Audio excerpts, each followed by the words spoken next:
Good evening, everyone. Thank you so much for joining us tonight. My name is Dr. JJ Rollinson, and I'm the Senior Manager of Community Partnerships and Welfare Initiatives at Wallace Annenberg Pet Space. We are pleased to welcome you to the very first Animal Matters session of 2021. While we normally host these events on site, we're very fortunate to be able to utilize Zoom to bring this presentation to you in the safety of your homes. Today, we welcome Dr. Kate Hurley, who will be discussing how we can come together to support both the unowned cat and bird ecosystems around us. We will begin with a presentation from Dr. Hurley, and then we will have time for a Q&A session afterwards. So please hold your questions until the end. Before we begin, we'd like to remind you that we are now scheduling in-person adoptions by appointment and continue to offer online daily programming. So take a look at our website at annenbergpetspace.org for all the details. Now, we are pleased to welcome Dr. Kate Hurley, who began her animal welfare career at the Santa Cruz SPCA. Then she attended the UC Davis School of Veterinary Medicine to serve both pets and people. After graduating and spending 2 years as a shelter veterinarian, she became the first person in the world to undertake a residency in shelter medicine through UC Davis. During this residency, Dr. Hurley conducted extensive research on feline upper respiratory infection in the multi-cat environment, other emerging and re-emerging diseases affecting dogs and cats in shelters, and the relationship between housing, health, wellness, and adoption for shelter animals. She is now the director of the Corette's Shelter Medicine Program at UC Davis. Her interests include the welfare of confined dogs and cats, as well as humane and effective strategy to manage community cats. She co-authored the Association of Shelter Veterinarians Guidelines for Standards of Care in Animal Shelters, co-edited the textbook Infectious Disease Management in Animal Shelters, and co-created the Million Cat Challenge, the world's largest feline life-saving campaign. Please join me in welcoming Dr. Kate Hurley. Thank you so much. It's great to virtually be here. I'm sorry not to be here in person because the Annenberg Pet Space is so much fun. But on the other hand, I just arrived from Australia 15 minutes ago where I was doing another virtual presentation. So this Zoom era does have its own benefits. So I hope you're cozy in your living rooms or wherever it is that you're tuning into this presentation. Look forward to hearing your questions on this. And with that, I'm going to go ahead and share my screen.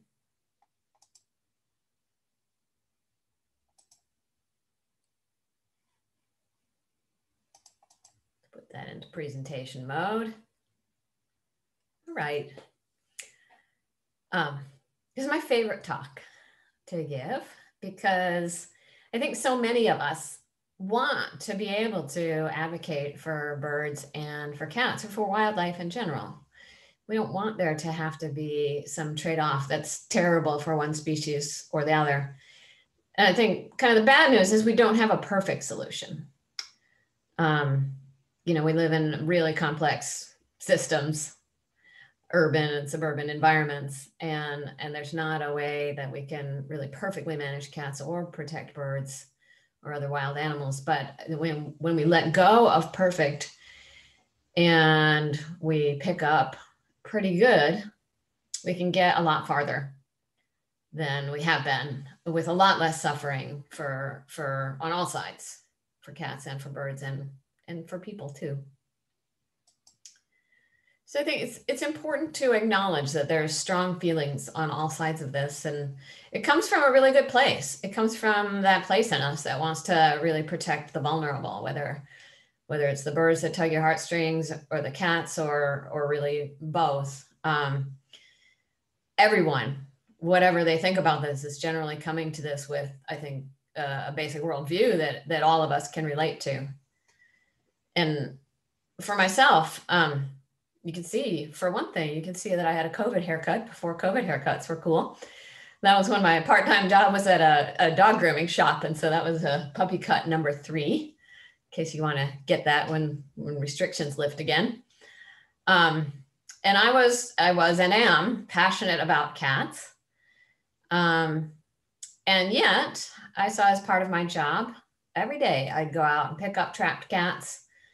I was good at it. I would shake them from the trap into a wire carrier like the one I'm carrying in this picture. And if the cat was too feral to be placed for adoption, it was my job to march that cat straight back to the euthanasia room and euthanize it myself.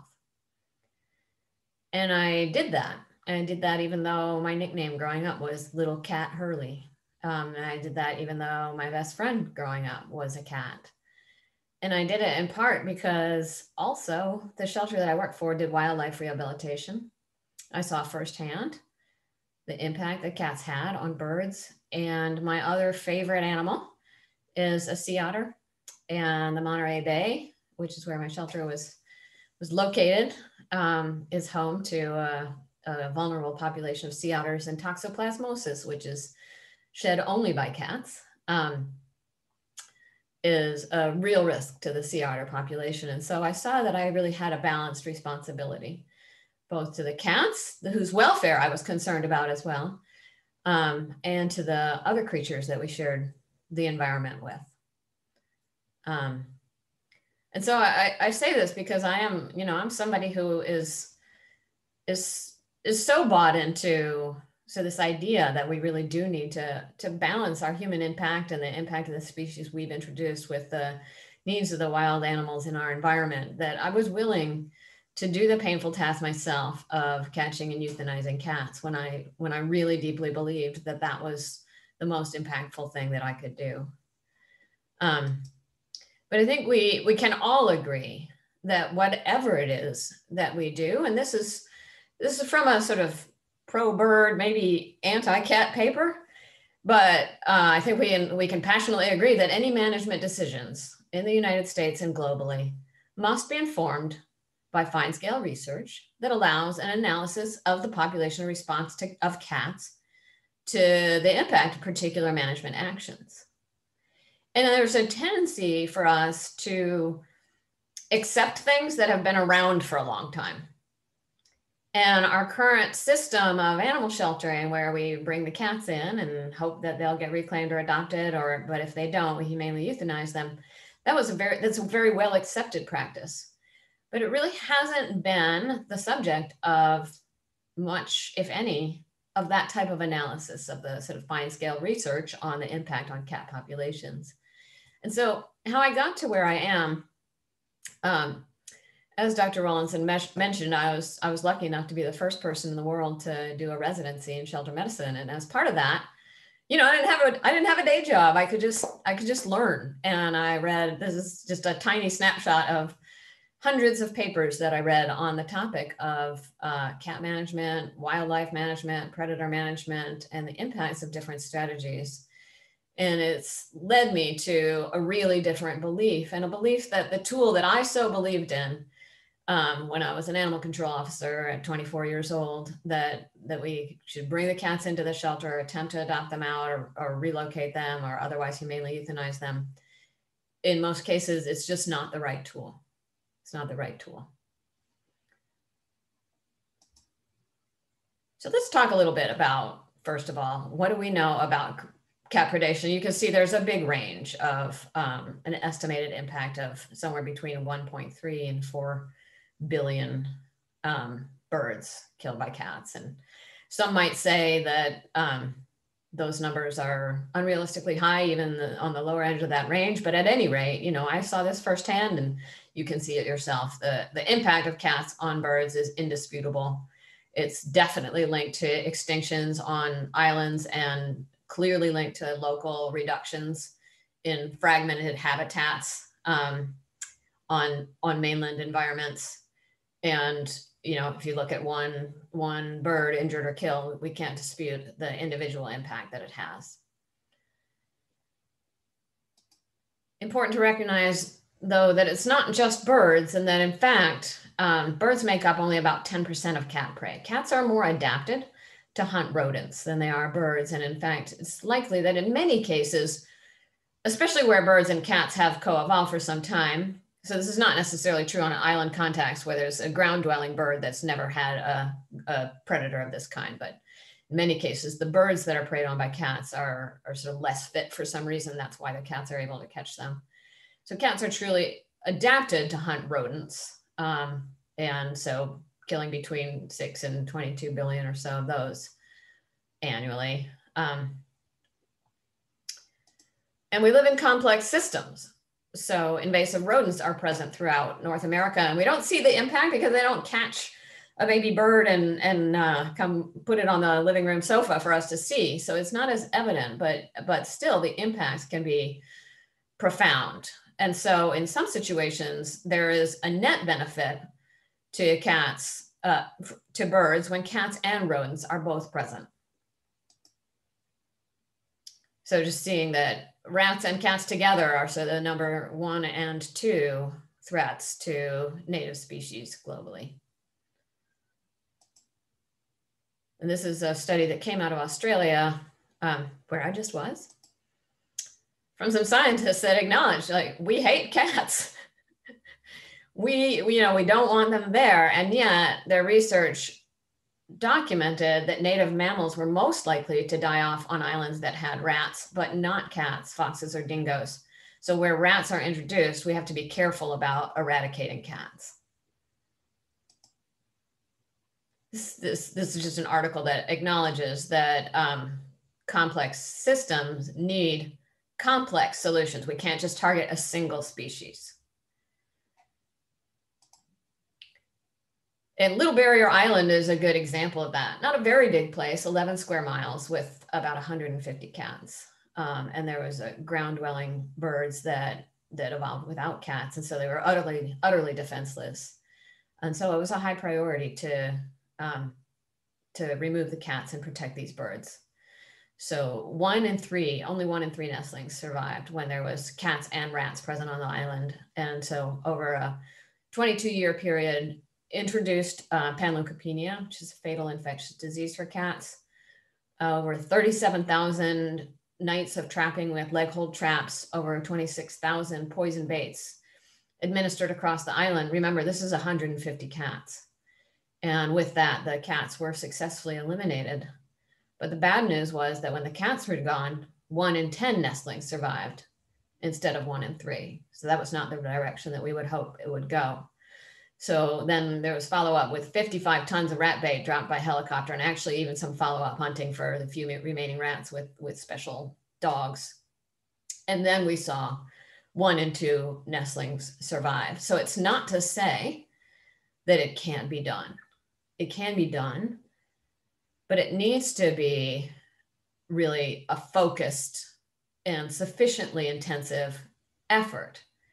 Because if there's 150 cats and you only remove 140, that won't be enough, right? And if there's rats and you only remove 90%, then that won't be enough. So it really needs to be sufficiently intensive, and that can have a profound impact on incredibly important habitats and species. But we need to pick our battles, right? We need to choose where we're going to make that level of investment, because it is an investment. In a review of a number of successful eradication campaigns, the cost range from almost $7,000 to over $100,000 per square mile for eradication. So that brings us to the question of Little Barrier Island was 11 square miles, United States, 3.8 million square miles. What can we do that we can bring to scale? So some of the things that have been pursued include this approach of sterilize, educate people towards responsible pet ownership, legislate for cat licensing, indoor cats, confinement, and sort of adopt out the free roaming cat population. Or can we control them with trap, neuter, and return? Or can we sort of euthanize our way out of this mess that we find ourselves in? And really, animal shelters are the group that sort of led the charge on legislate, educate, sterilize, and they came up with the acronym of less is more. And that was part of what really reduced the number of animals coming into animal shelters into the 1980s, which is when I started in animal sheltering. And you can really see that this has been impactful. We only started promoting spay-neuter widely in the 1970s, and then, over time, from a group of surveys, we could see that the percentage of cats sterilized has gone from 80% in 2009 to the most recent data that I could find was 93% of cats are sterilized, pet cats. So we're winning. We're definitely winning that battle. And we've made a lot of progress on the indoor cat front too. It was only in the 60s that kitty litter was invented and indoor cats became a realistic thing. And we've moved from about 20% of cats being kept indoors to 70% of cats being kept indoors in the most recent surveys. And so you'd think that things would be going pretty well, cat-wise. And yet, for a long time, we saw a disturbing divergence between what was happening in shelters, which is sort of our best indirect measure of how many free-roaming cats there are out and about. A divergence between what was happening with cats and what was happening with dogs. Now, the blue bars in these graphs are intake, and the red bar is euthanasia. And so during a time period in Ohio where dog intake went down by almost 20%, suggesting just fewer unwanted dogs out and about, and dog euthanasia went down 40%, cat intake and euthanasia both increased by about 10%. We saw the same pattern playing out in Colorado where dog intake went down, euthanasia was stable, cat intake and euthanasia increased. California, the home state for probably a lot of those on this call, between 2000 and 2010, a lot of work, a lot of investment made in shelters, and dog intake stayed about stable, but euthanasia went down dramatically, while cat intake and euthanasia went up both by about 25%. So that was painful to be making so much effort and going in the wrong direction. And here is really the fundamental problem with our approach to cats and why I think we see such divergent results between cats and dogs, is that in the United States, there's 74 to 86 million pet cats. There's about the same number of pet dogs in the US, but there is no equivalent population of unowned or semi-owned community dogs. And yet there is somewhere between 30 and 80 million community cats. So potentially as many community cats just about as there are pet cats. But where 93% of the pet cats are sterilized and 70% of the pet cats are kept indoors, very few of those community cats are going to be sterilized and they're by definition not going to be indoors. So those are the ones that are really having an impact on wildlife populations and contributing to shelter intake and euthanasia. And all our less is more efforts really are only targeting the pet cat population because there has to be an owner attached to legislation, to education, and to access to spay-neuter services. And we know that only about 5% of cats, community cats, are in colonies, which tend to attract the attention of more sort of traditional TNR programs.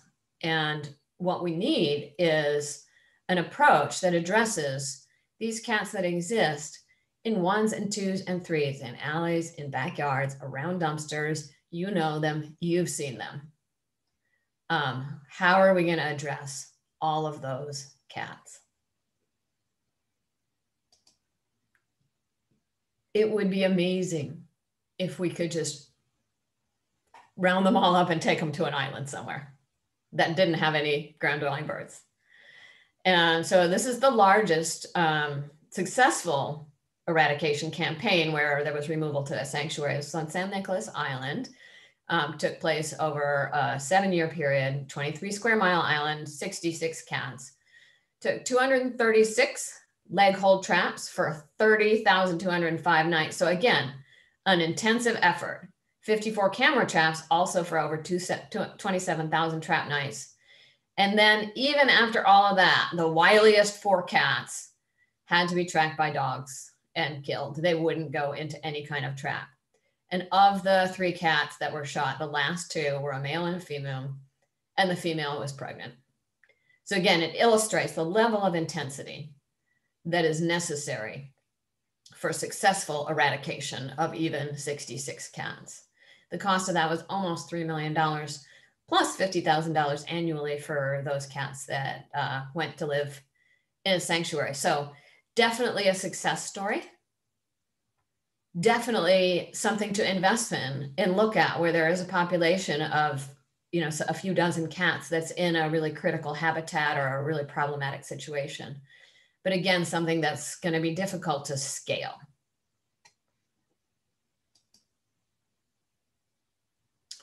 So then we come to trap, neuter, return, and trap to neuter return has been the subject of a lot of real critical scientific evaluation. And I think that's important. If we're going to make this investment, let's think about whether it will work and how it will work. So in trap, neuter, and return, unowned cats are trapped by either someone who's feeding them or a cat advocate who's working with people. Historically has tended to target colonies with a caretaker just because those are the ones that are visible and easy for us to access. And some things that are clear about trap, neuter, and return is that it improves the cat's health. So body condition score increased from 4 to a rock solid 5, which is what we consider an ideal body condition. So healthier than my body condition score of 7. Don't tell him I told you that. Cat that's sitting on his fat behind on my couch. Median survival was 7 years in one study, and that was some adult cats when the study began. So, you know, pretty good longevity. And the majority of the general public approves of this. Trap, neuter, and return. And there's some nuisance abatement, right? Sterilized cats get fat and lazy. They stop mating and yowling and fighting, and they reduce their territory. And so that's all good. Some dramatic reductions in complaint calls associated with trap, neuter, and return programs. And here's a documented case where trap, neuter, and return was successful in reducing a cat population. Again, you know, about the same population that we started with on Little Barrier Island, right? About 155 cats, 2.2 square miles, so a little bit smaller of a location. And importantly, the amount of food provided was adjusted for the number of cats present in this colony. All cats were captured and sterilized. About half of them were adopted out. A handful of them were relocated. And by 2010, it was down to 11 cats. And I believe by now the colony's been eradicated and performed by volunteers. So no taxpayer costs.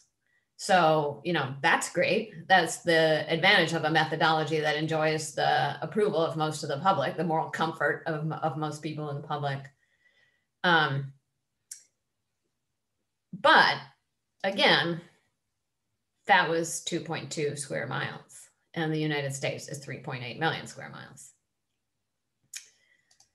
So this is, you know, one of many critiques. Contrary to complaints by proponents of trap, neuter, return that it will eventually eliminate cat populations, feral cats have not been eliminated from any island utilizing this technique. So it just doesn't scale. And that's true. Multiple studies have shown that the threshold that has to be reached for trap, neuter, and return to impact more than a very focal colony of cats is 71 to 94% in one study, 75% in another study, 57%, that's the lowest estimate. And it's, you know, remember 30 to 80 million free roaming cats in the United States. So we would have to be sterilizing a whole lot of them to be actually reducing and ultimately eradicating that population. And remember, sterilization below the level necessary to sort of trigger that final population decline and sustain it is not going to be effective ultimately at eliminating cat populations. So this was from another paper that noted the spay-neuter campaigns did bring about a general decrease in the cat number, but more cats came. People dumped them off, or they just arrived from other areas. So all these efforts without effective education of people to control the reproduction of their house cats and prevent abandonment are a waste of money, time, and energy. Ouch, right? This is a huge effort. Waste of money, time, and energy if it's not sustained and there's not methods to prevent abandonment. But remember, and this is important, there are a lot of other reasons other than large-scale eradication to trap, neuter, and return cats. It does have the benefit of reducing nuisance complaints, improving cats' health and welfare, lowering the roaming, and reducing the breeding of those cats. So there are some good points to it. but it's not a method for large-scale eradication. And so if sterilize, educate, legislate doesn't work, if TNR doesn't work, what else can we do? And this is often not stated, but kind of assumed. But here is an example of where it is actually explicitly stated. Support and encourage the humane elimination of feral cat populations through either adoption into indoor-only homes or humane euthanasia of unadoptable cats.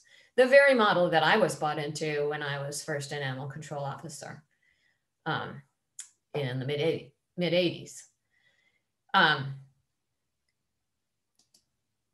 So what is that?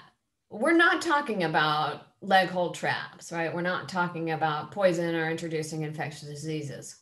We're talking about community animal shelters and animal control programs that are either taxpayer or shelter donor funded. And we don't have a team of scientists going out and identifying the populations that are creating the most risk for wildlife or are the most impactful or where the efforts can be sustained to the necessary level, right? We just rely on the sort of voluntary actions of concerned members of the community.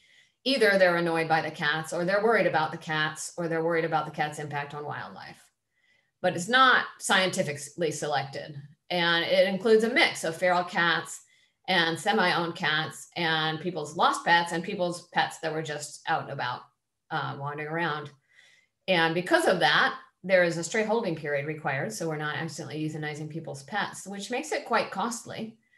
And the euthanasia is performed not by wildlife trappers, but by shelter staff who also have the responsibility of caring for the lost, abused, and neglected pets that also enter our shelters. So remember, trap, neuter, return does have some benefits in terms of feline health, public approval, and nuisance abatement. We don't see those same benefits with trap and euthanize. So prophylactically trapping cats that are in good body condition on the risk that later on they might become ill is not a good way of protecting cats from suffering.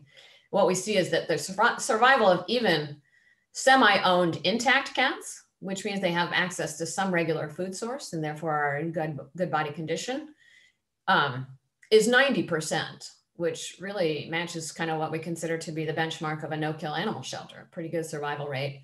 We can increase that even more by sterilizing them, which reduces roaming and a number of risks. In a national survey, less than 15% of Americans support trap and kill programs.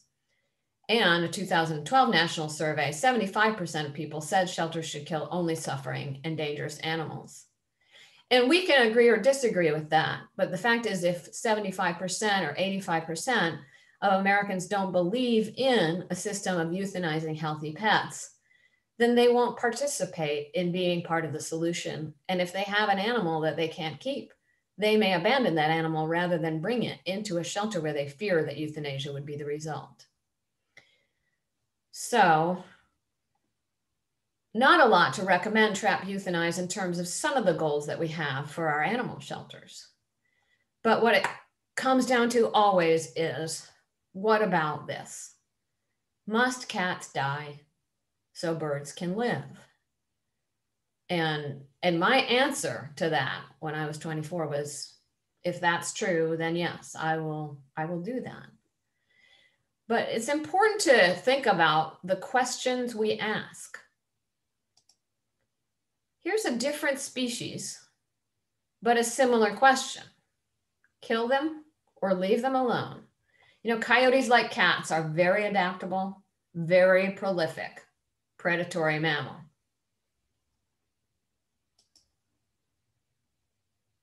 Really high priority, sometimes from a wildlife perspective, sometimes from a livestock or a range management perspective, as they're the most important predator of a number of livestock and game species. But really a better question, instead of must cats die, I mean, must coyotes die so that livestock can live, is can coyotes die so livestock can live?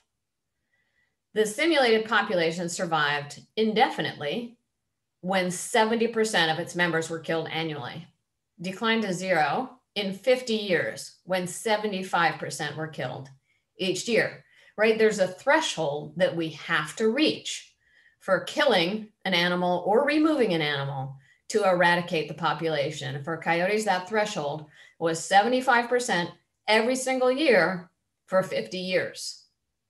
If you think about how hard it is to kill 75% of coyotes every year and how much it would cost to sustain that effort for 50 years, you can understand why can coyotes die so livestock can live is an important preliminary question. The thing about litter-bearing mammals is by design of having litters, they take advantage of any decrease in density to increase reproduction.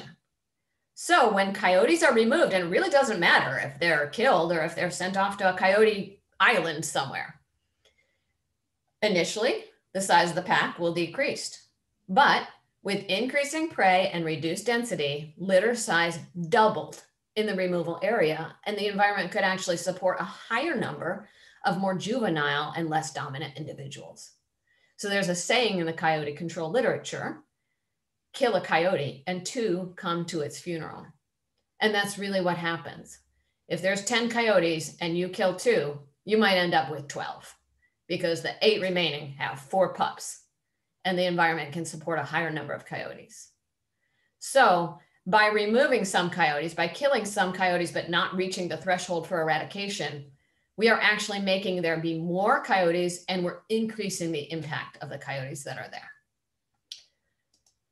And another downside of ineffective lethal control is that it can reduce the incentive for more effective practices. It creates a false solution that sort of stops people from thinking about things that really will solve the problem that we're hoping to solve. So this was proposed in a paper in 2003 as one of the downsides of lethal coyote control. In 2012, I saw this play out in a community near me in Marin County in Northern California, where that liberal county decided to eliminate lethal control of coyotes. And here was a quote that I found really interesting from a livestock producer that put up electric fencing to protect their lambs. And their losses to coyotes went from about 50 lambs a year, when there was a federal trapper working there performing lethal control, to 15 to 20 today. So cut the losses by 60 to 70%. Now, electric fences have been around for a long time. Could have picked that up anytime in a number of preceding decades, but it wasn't until we removed the false solution that people go out to seek a more real solution, a more sustainable solution. And that's just human nature. That's not something that's true of just livestock producers, right? That's just true of all of us, whether it's finding solutions to protect habitat or putting up fencing or other ways that we can mitigate the impacts of cats on birds or coyotes on livestock. So here we have 2 adaptable, prolific, controversial species that are adapted to living in rural and suburban and even semi-urban environments. And so the question we really should ask ourselves as well is not must cats die so birds can live, but can cats die so birds can live by any means realistically available to us in mainland United States? So remember, it was well documented that there was a threshold we needed to meet for TNR to actually be effective in gradually reducing and eliminating cat populations. Now, the threshold for removal is lower, but it is not 0. At least 50% removal is required for eradication, and that can't be ad hoc over a year or 2. That needs to be in one breeding cycle, and it needs to be sustained, because otherwise what's going to happen? Cats are going to do what they do, and they're going to replace the population rapidly. Again, 30 to 80 million unowned cats in the United States, even more if you include people's pet cats that they allow to roam. 1 to 2 million cats euthanized in US shelters, and that number is going down. So if we wanted to do this, if we wanted to have an impact on the free roaming cat population through euthanasia in US shelters, we'd have to bump that up 15 to 160 fold. That's not going to happen. That's not going to happen morally. It's not going to happen financially. And eradication short of that, I mean, removal short of that, is just ineffective, if not actively harmful. That's really counterintuitive to us. It seems like if there are 10 cats and we remove 5, there will only be 5 cats. But just like with the coyotes, right? Unless we do something to lower the carrying capacity of the environment, cats will either immigrate or breed to just fill back to the carrying capacity of the environment. That is the result of millions of years of evolution. And this was actually demonstrated not that long ago in a study in Tasmania, where, again, ground-dwelling mammals or marsupials that have evolved without any predator are really vulnerable, and control of cats is a huge priority and an issue. And this was intended to realistically replicate what could be achieved through a community kind of program versus the super intensive guns and dogs and poison and panleukopenia and traps programs that were used on islands. Still, they removed up to 30% of the cats present at the study sites. But importantly, they used cameras to identify how many individual cats were present. And they compared the number of cats present at the sites, the culling sites, where they removed the cats, to sites where they didn't do any removal, and to the sites where they did the removal before and after the removal. They thought removing 30% of the cats would decrease the population, maybe by 30%. But in fact, consistently at every site, the population not only didn't go down, it increased. And it increased by as much as 75 to over 200%. There was more than twice as many cats present when they removed up to 30%. It didn't look like it because they got fewer and fewer in their traps. But what happened is they caught the bold and the stupid and the hungry. And they left the savvy ones, and they opened the door for more breeding and more immigration because they didn't do anything to reduce the food source at the site of removal. So when we look at that study and we look at the options that we have in the United States, in our communities for community cat management, which one is a waste of money, time, and energy? Trap, neuter, and return doesn't eliminate cat populations, but it does improve feline health. It does reduce nuisance impact, and it does enjoy widespread public support. In truth, trap and euthanize, the way that I did it with all the best intentions in the world, and the way that it has been conducted in US shelters for decades, doesn't have any of those benefits. It doesn't improve cat health. It doesn't reduce nuisance impact. It doesn't have widespread public support, and it doesn't eliminate cat populations. And it's not just a financial price that we pay. It is the people that we ask to be on the front lines of animal care for the very most vulnerable animals in our community. We ask them to go into work every single day and rescue baby ducks and bottle feed kittens and repair broken legs and give medicine to sick cats and adopt cats out to kids and to families. And we ask them to take the lives of healthy free roaming cats. And if that was something that was a necessary and effective, though painful, practice to protect our vulnerable wildlife species, maybe that would be something that was reasonable and fair to ask. But given the science that we have, that is a moral burden that we need to lift off the shoulders of the people who are working in our animal shelters.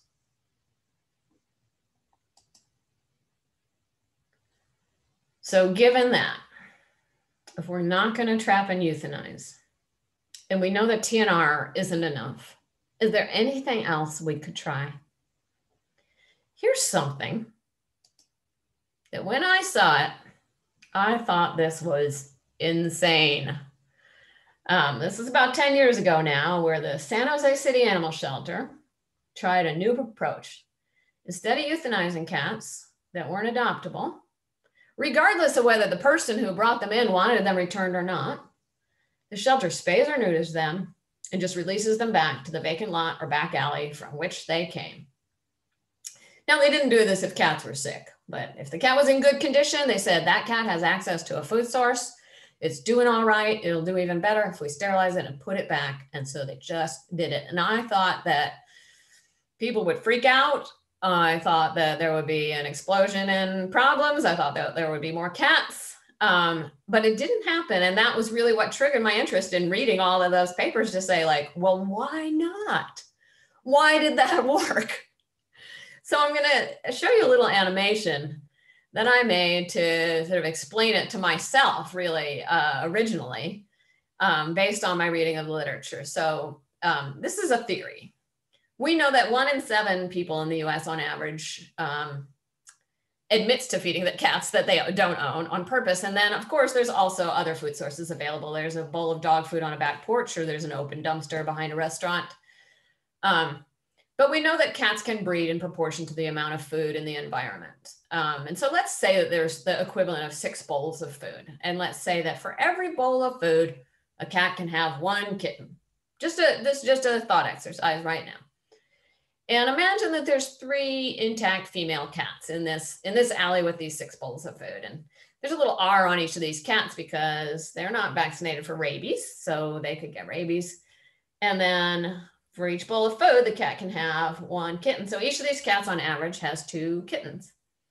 And there's a R and a T on the kittens. T stands for toxoplasmosis. Remember that parasite that I was so worried about for the sea otters?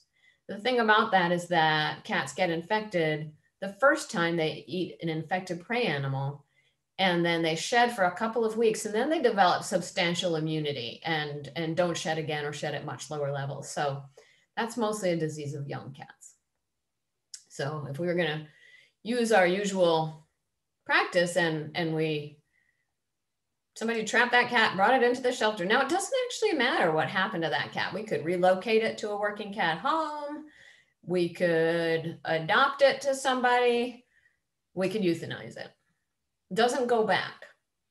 We didn't have a conversation with the dumpster or the person who was setting out those 6 bowls of food. So we know that the 6 bowls of food are still there. And we only got 1 out of the 3 cats, right? We didn't have 100% removal. So what's going to happen? Sure, you can see where this is going to go. 6 bowls of food, still 2 cats, 1 kitten for every bowl of food. Same number of kittens coming into the shelter next year, growing up, shedding toxoplasmosis, world without end. And that was the pattern that we saw, right? The more cats we brought into shelters, the more cats came in. The more cats came in, the more we euthanized, the more we brought in.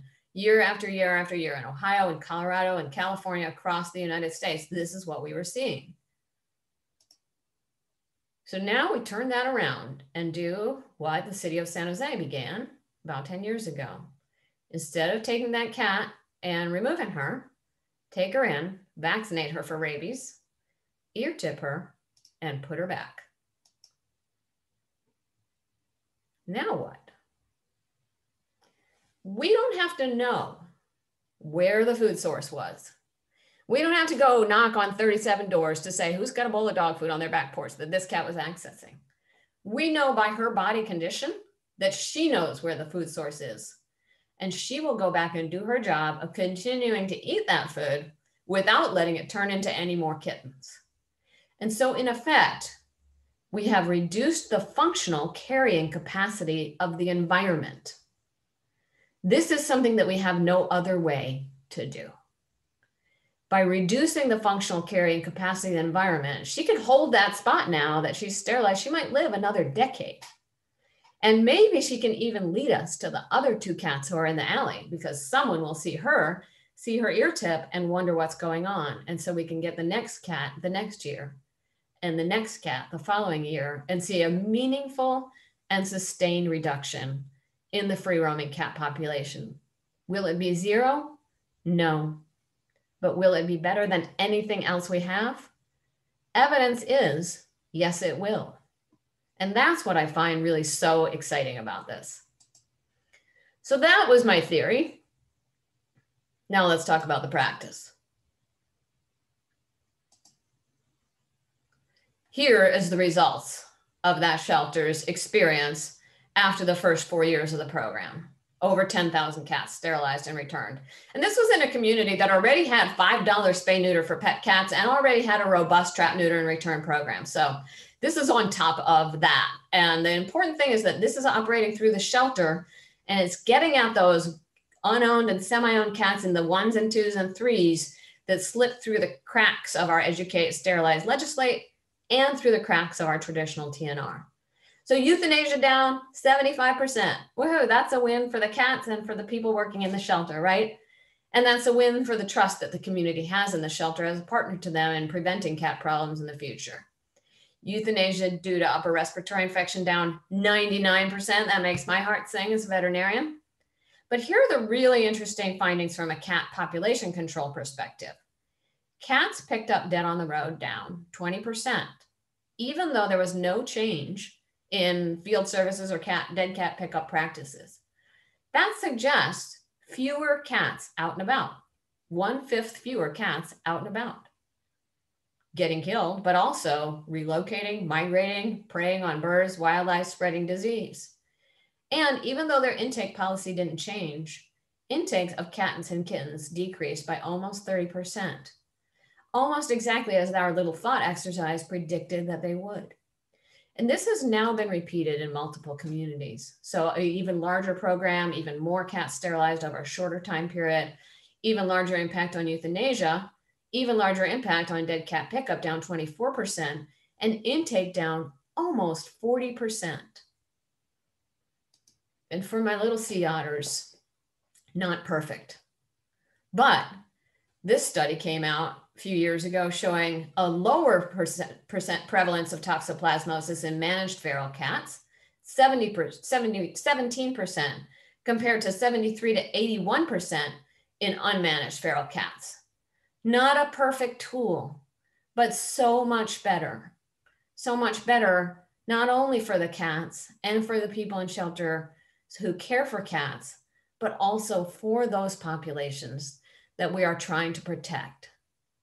So by letting go of this vision of a perfect but unattainable outcome of eradicating all the cats and all the other introduced problematic species from the face of the United States, we have the opportunity to mitigate so much more of the real harms that arise. And importantly, also focus our efforts on really pulling out all the stops on those really precious and sensitive habitats where there needs to be absolutely zero cats. We can do that. We can do that for 20 or 30 cats. We can do that in a few special locations. We can't do it across the whole 3.2 million miles of the United States.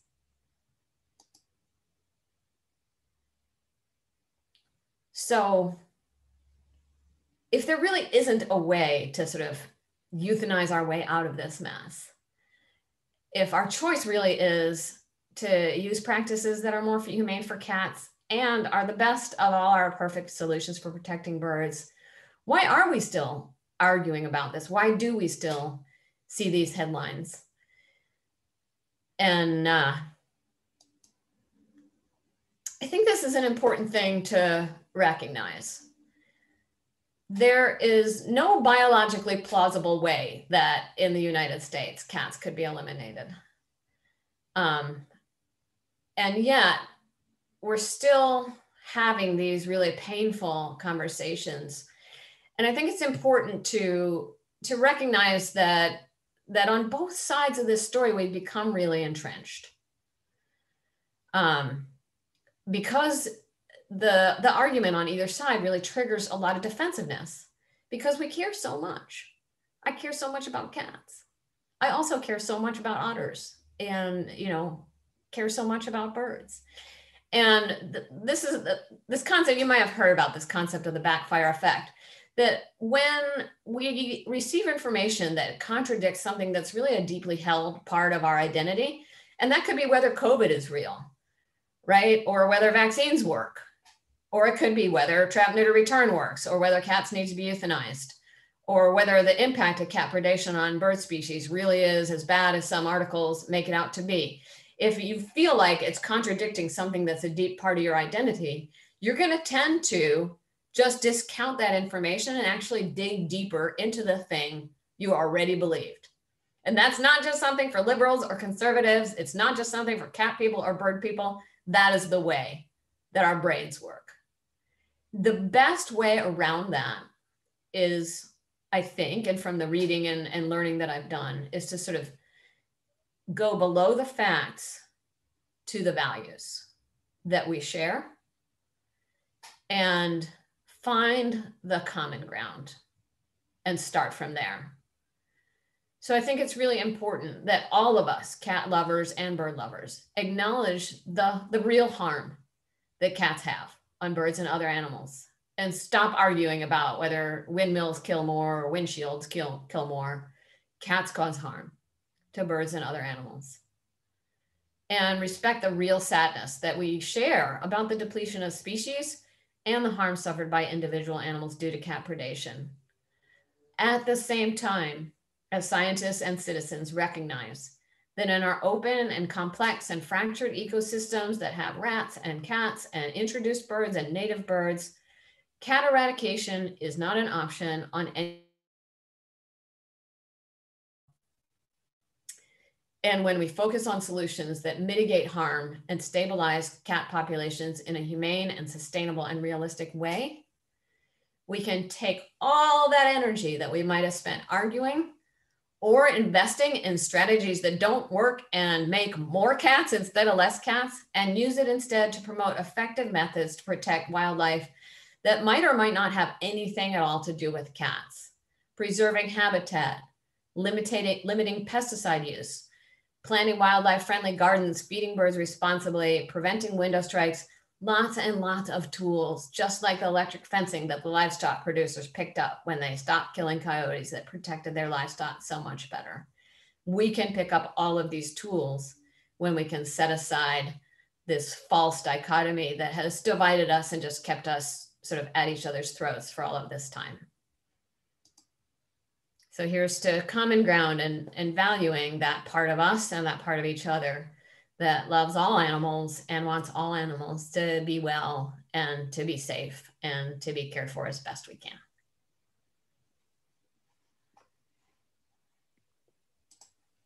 That's what wow, thank you. Excited to see what questions people have about that. Absolutely. That was both poetic, inspirational, educational. I mean, I've now heard this talk several times and wanted to bring it to the pet space community for this reason, because it's just so, it's very powerful and very important for everybody to hear. And so thank you for that. And I want to say, okay.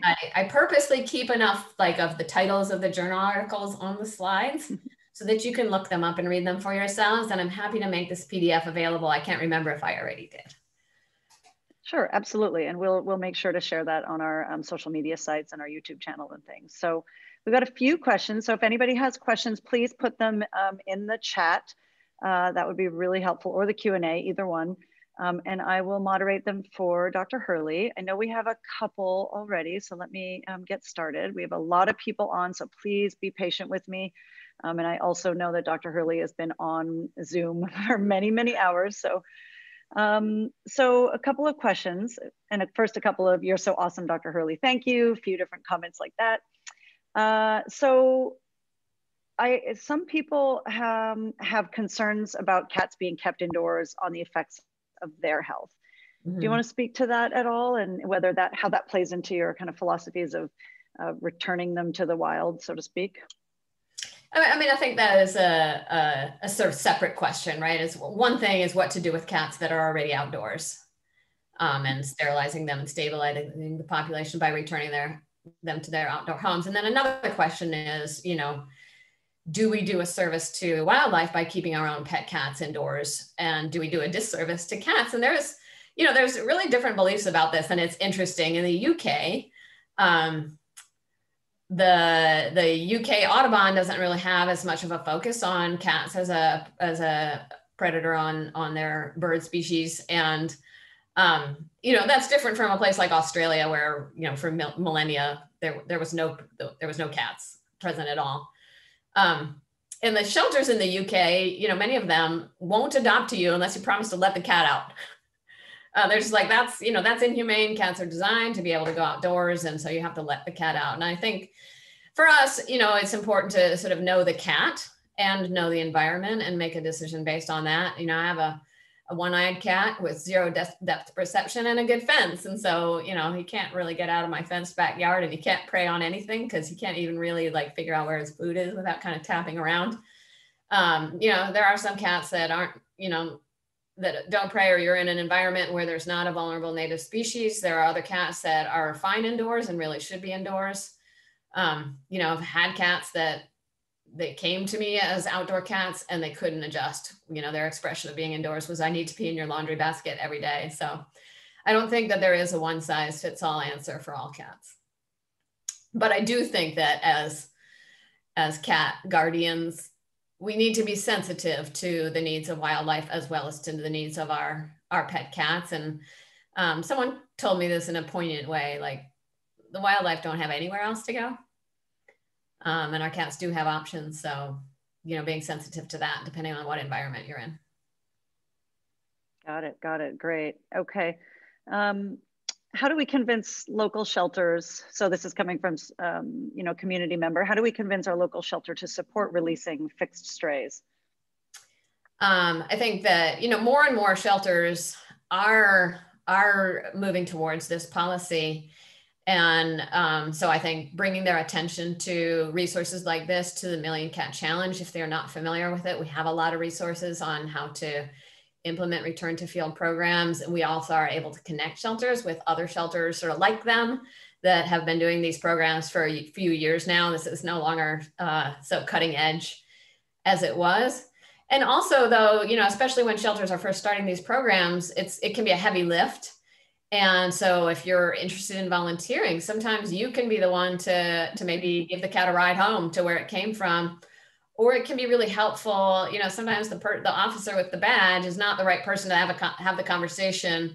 Remember those two other cats that were in the alley where the cat got returned? Really nice if there can be a community volunteer partnership where the community members can help find those other cats, and maybe they don't have to go to the shelter at all. They just get diverted straight into a trap, neuter, return program. Great. Okay, a couple more here. And Dr. Margie Shirk wanted to say that question was from her about the health of indoor cats. I said, okay, I'll mention that. She's an amazing specialized cat vet up in Canada, actually. So we're really glad to have her on tonight. What are your thoughts on the DC Cat Count project? Do you know about that project? I do know a little bit about that project. And I think that it's great to make efforts to get some more data so that we can measure the impact of our various interventions or lack of intervention more specifically than looking at the indirect measures of dead cats picked up on the road and shelter intake. Like, those are pretty indirect measures.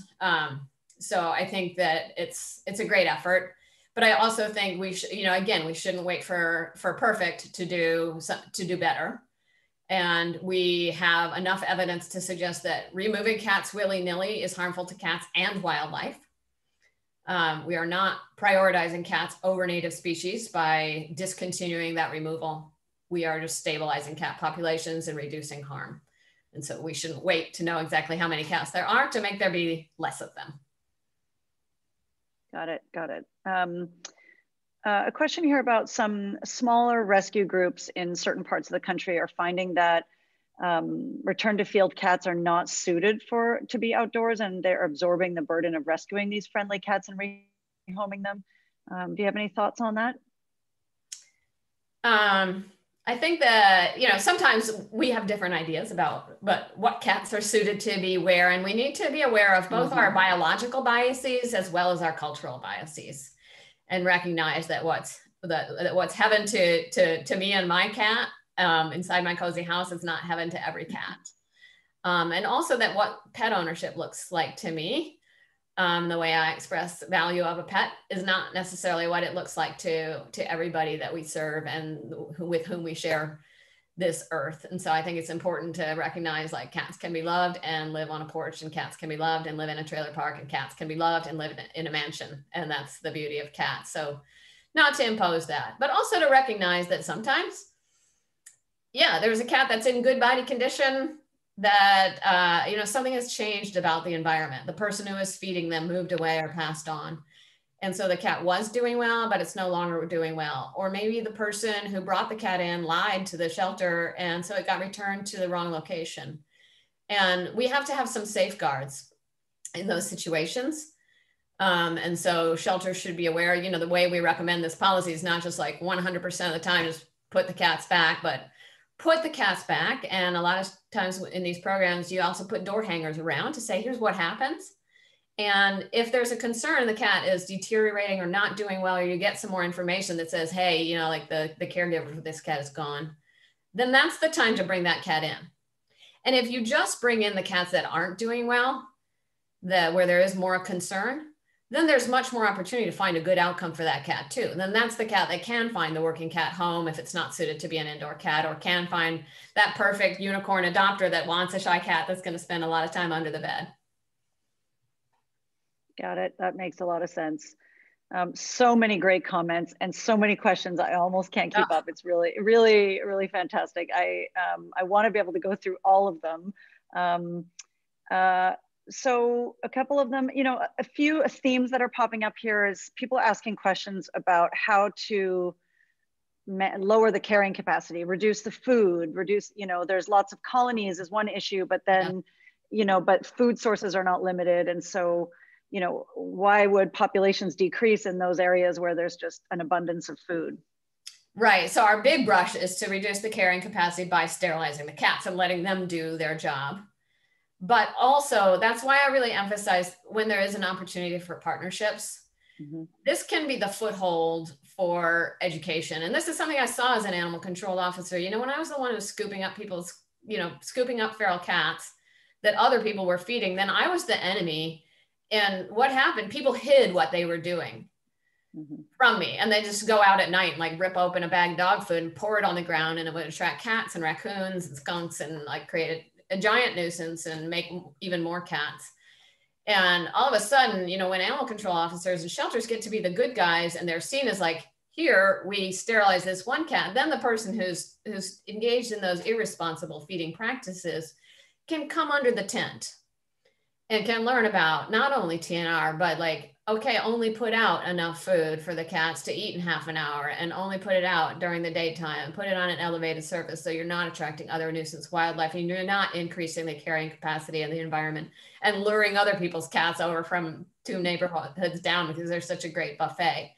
So an example, sort of, this is kind of like, abstinence only programs for teenagers. Like, we would love it if teenagers, weren't engaging in unprotected sex when they weren't ready for the responsibilities of parenthood, right?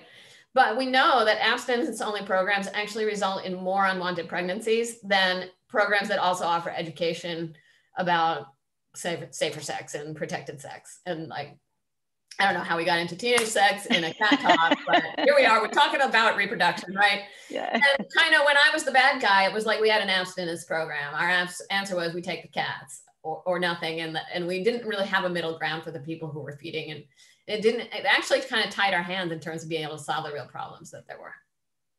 For sure, for sure. And another thing is like, if the food source is actually a bowl of dog food on someone's back porch or an open dumpster, and they can just keep like getting rid of the cats, then they're never going to be motivated to like, okay, bring that bowl of dog food inside, feed your dog in meals or close that dumpster. And I saw that when people would want us to just take raccoons away instead of mitigating that in some more sustainable way. So actually, by putting the cats back, we motivate people to figure out something else. Awesome. That makes sense. A couple of questions about research priorities going in the future. What are the key areas that we should be looking into to kind of solve this problem even further? Well, know I it's a have big to question, say, but you know, sort of like the fantasy research priority would be a non-surgical sterilant for cats. You know, that's the holy grail. If we could make sterilization species specific and free of bad side effects, and just like really do that in a really scalable way, I think that would be amazing. But I think, you know, some of it is doing more research on, you know, sort of like what are the outcomes for cats in these different ways of, you know, this is still a pretty new methodology. And so like, what are the long-term impacts on community cat dynamics? And what are the things, like, what's the scale that we have to get to for the return to field programs to have this kind of impact? I think that's also a value. And I'm happy to see more and more of that going on. Excellent, excellent. Okay, I'm just going to ask a couple more because your time is so valuable. You know, there's some questions that from people who are living in areas where, so this is one very specific question, but I think it's a good one because I think a lot of people might be in the same kind of situation. So this question is, here in Vancouver, Canada, the bird stewardship, because in Nature Canada, are lobbying every city for legislation of indoor only and cat licensing to be executed by the city pound, with feral cats removed or adopted. So no feral cat is adoptable or relocated to sanctuaries. And there currently aren't any sanctuaries. So where do they go? You know, so I think there may be places that really, you know, the government is coming down hard on making cats be indoor only. And, you know, what do you think should happen in those kinds of environments? Yeah, and I think it's a really harmful approach for a number of reasons.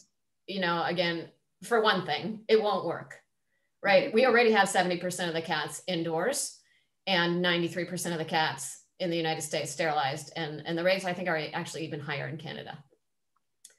And those aren't the cats that are causing the problems, right? We haven't gotten a memo saying like, yay, we got 70% of the cats indoors and bird predation went down by 70%, right? Because those aren't the cats that are causing the problem. Where there are fewer pet cats outdoors, there will be more unowned cats outdoors. But also really importantly, I think is, you know, this is a social justice issue as well, and an equity issue. And a big part of the cat population that I didn't talk a lot about today, but it's cats that are owned by poor people and by people who maybe English isn't their first language. Maybe it's people who are a different color than us or come from a different cultural background. And we know that 30 to 40% of cats overall are obtained from shelters, but less than 5% of cats in marginalized communities are obtained from shelters. And so what these programs do is basically criminalize poor people owning cats. And if you can't get your cat spayed and neutered, then it's not realistic, you know, and if you live in a trailer with 5 kids, it's not realistic to have an indoor intact cat, right? And so what those laws tend to do is just create a bigger and bigger divide between, you know, all the middle class people with their coddled indoor sterilized cats, and then all the people who are already struggling even more. And now there's the risk that their cat could get taken away that they love, because they couldn't afford the spay neuter services, or because they didn't know about that, or because it's not realistic to be able to keep the cat indoors all the time. And so what happens? That cat doesn't disappear from the face of the earth. Instead, it's not sterilized and it has 7 kittens, and they give the 7 kittens to their 7 neighbors who already had 6 cats. And so now everybody has 7 cats and can't keep them inside. So I understand the place that it's coming from, of like, the birds are so much at risk and we got to do something. But I believe the consequences of those laws are harmful for birds, as well as really just unjust for people. That's a hard one. And when I had my citation book, I was all about writing the laws. But when I saw that, like, how do you even prove that that's someone's cat to give them that citation, right? Right. Well, I really, really diatribe, but no, it's really important because everything's interconnected, right? You know, it's right. So I just really want to thank you. I apologize to anyone that I didn't get to ask your question. There was really a lot of questions, but thank you so much. The recording will be available on our YouTube channel. We will put it in the chat for you. So again, Dr. Kate Hurley, we really appreciate that. Was really an excellent, excellent talk. Really, really useful information, very powerful information, things we all need to hear. And thank you everybody for being here. Before we wrap things up, I would love to extend an invitation to some of our Pet Space's upcoming events. This Sunday, we're hosting our next Mutt Manners workshop. We're focusing on getting your dogs used to being handled for nail trimming and teeth brushing. This is an in-person class held outdoors, small class with social distancing. Limited space is still available. So again, visit annenbergpetspace.org to register. Next Thursday, February 25th, I'll be on Instagram Live at 3 p.m. to chat with Allison Cardona. She's the Deputy Director of the LA County Department of Animal Care and Control. I'm really excited to talk to her because their organization has really done some great work during these challenging times of COVID, and they've transitioned to a managed intake model to help reduce animal surrenders. And I'm really excited to talk to her about how they've done that and how that's going for them. So please follow us on Instagram at Annenberg Pet Space to watch. And then finally, we're bringing our Pet Space Kids Camp online sessions back for the spring. For those with little ones, ages 8 to 11, we'll be offering 2 virtual week-long sessions highlighting the human-animal bond, pet encounters, games, educational material, fun stuff for the kids. Our second week of camp is all new, and we'll specifically be focusing on adoptable critters such as birds, snakes, guinea pigs, and more. So learn about it all and sign up at petspacecamp.org. or visit our website. So thank you again, Dr. Hurley, for taking the time to share all of this great information with us. And thank you all to our viewers for joining us this evening and supporting Wallace Annenberg Pet Space. Thank you, everyone. Thank you, everybody, for your time and for all the energy and passion that you bring to this. And Allison Cardona is a rock star, so you're going to enjoy that one. Great. Thank you, everyone. Have a lovely, lovely evening.